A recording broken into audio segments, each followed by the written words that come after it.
I was meditating, I was breathing, I was doing yoga, I was taking magnesium, I was doing all the right things and still felt so anxious in my body. That's when I realized that there was a deeper layer to that nervous system work, and actually no one really talks about that one because it's not the very glamorous one.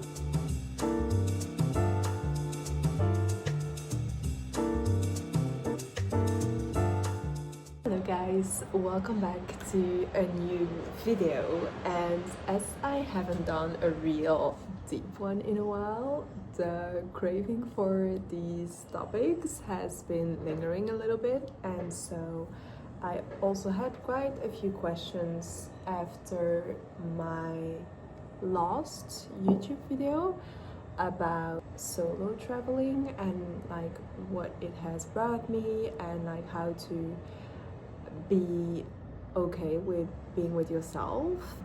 Personally, it has a lot to do with regulating your nervous system. So in this video, I really wanted to give you 5 misconceptions and beliefs that I had about that, and my experience with those, and what I actually did to start healing my nervous system and to actually regulate and find myself again. Number 1, I have them written down here, and then after that I will give a longer explanation for each of these, but I always want to make sure that I'm pretty prepared for these kind of topics because they are pretty complex and it's also super individual. So I first wanted to get into that breath work and meditation thing that we see everywhere. No amount of breath work, meditation, journaling, whatever will regulate your limiting beliefs and your views on life and yourself. The actual question is, why do you always need these tools to get back to a centered place? What is actually triggering your body's response and that stress in the first place? That is the important thing that you need to address. Is it a belief about yourself that you're not worthy? That it can show up in different ways. It doesn't have to be formulated like this in your brain, but for example, like, do you feel put down at work, or you don't feel valued in your relationships, or is it thoughts about your body or about foods, eating disorders, about perfectionism, always want to show up as the best version of yourself, and that you don't allow yourself to be imperfect or rest or not have the perfect productive day? Like, what is triggering that body's response in the first place?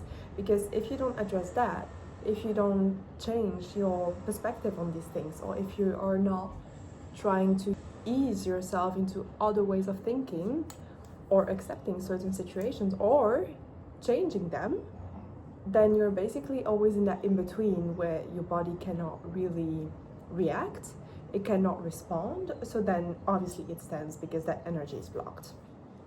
So that would be my first advice, and I can give you an example for that. I used to live in Brussels, and there was something in me that has never ever felt at home in Brussels.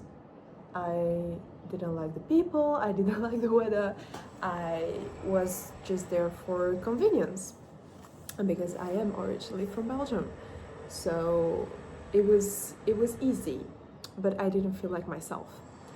And so taking the leap to coming back to Sydney and actually now talking with my agent here and trying to make Sydney my base makes me feel so much more aligned and relieved. And that is like a concrete thing that has made my life better, because that is the dream version of myself that I want to have. I am not saying that you need to move and that you need to like give it all up and go to another country to feel better, but what I am saying is that you need to ask yourself these questions, because putting them under the rug is not gonna help you in the long term. and then you're gonna end up with regrets and maybe with bigger health issues because your body is showing you something. I'll let you reflect on that. Number 2, only focusing on healing will make things worse. And in that I mean that the intention with which you do things to heal yourself is actually putting a lot of stress and pressure on the current situation, and it is putting your brain and your body in that action mode, like we need to solve this, we need to fix something, we need to change, we are not safe. Basically it's about safety. And so instead of focusing on, okay, like I don't want this, like why is it still here, like why am I showing this, like why do I have this symptom, blah blah blah. Okay, there is this thing, it's not gonna remain if I am trying to show my body another way of safety. So for me personally, it is, okay, like what can I do in the moment that is gonna bring me creativity, joy, connection, doing something that either makes you feel good, makes you feel alive, makes you feel connected, makes you feel present, makes you feel joyful, because all of these emotions in the end are the ones that you want to feel on the long term.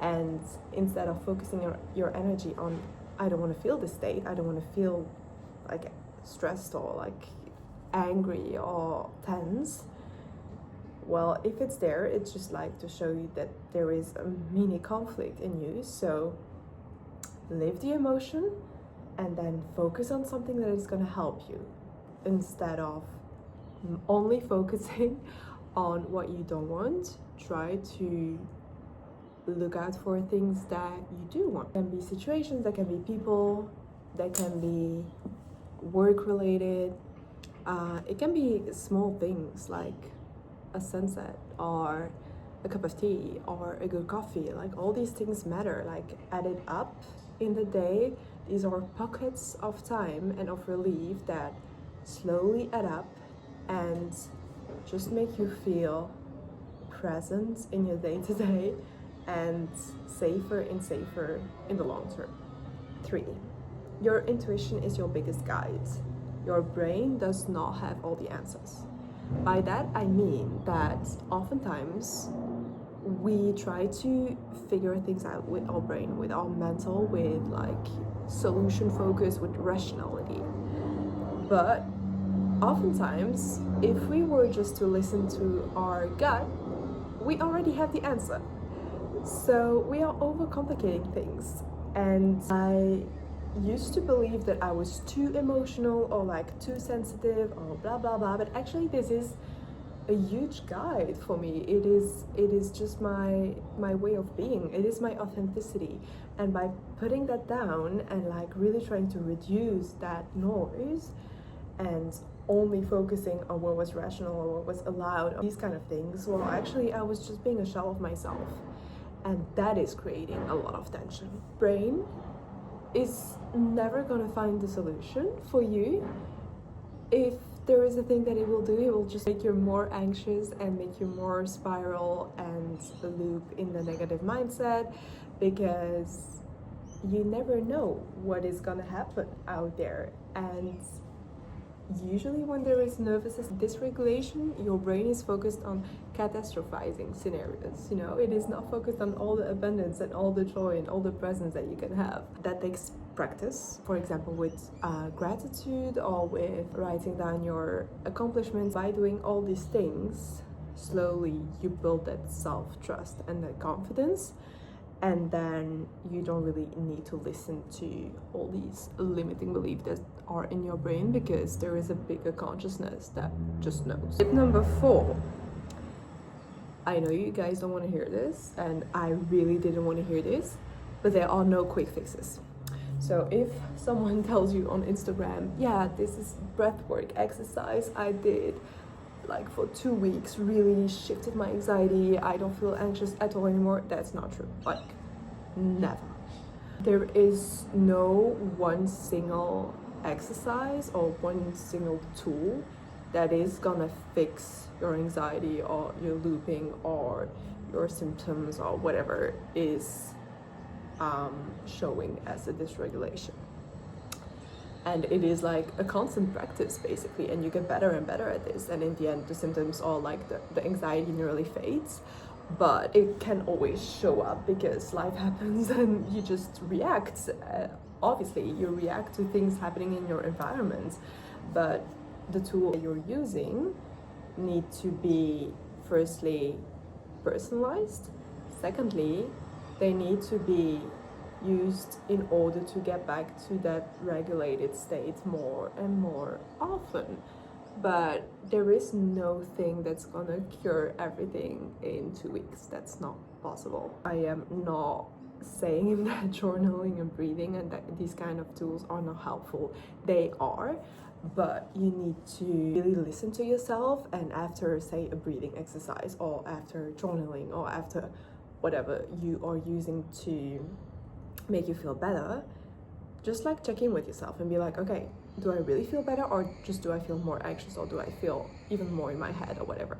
Because personally for me, breath work doesn't work anymore. It maybe worked a little bit in the beginning, and I'm talking about that in my very first video that I started doing that because my body was in such a fight or flight state. But at a certain point it didn't work anymore, so then I was not forcing myself to do breath work because it was not helping me. So then I tried focusing on positive things in my environment and in accomplishments and in goals and dreaming, and now I'm really in that mindset of abundance, and that is what is really helping me right now and what is taking me over the edge in a positive way. But unfortunately I know that you all want a magic supplement or a magic tool. In my opinion, that doesn't exist. Last one is actually probably is a bit controversial. Only focusing on the positive isn't healthy. Living your emotions, living the waves is healthy and is the path to actually focusing on positive. Let me explain. And I was actually forcing myself to only look at the positive things when I was in such a stressful state. It's basically saying to your body, literally running away from a lion. It's saying like, don't worry, don't look at the lion, what are you afraid of? You know what I mean? It was just like denying that it was in that state, which of course is not helpful at all.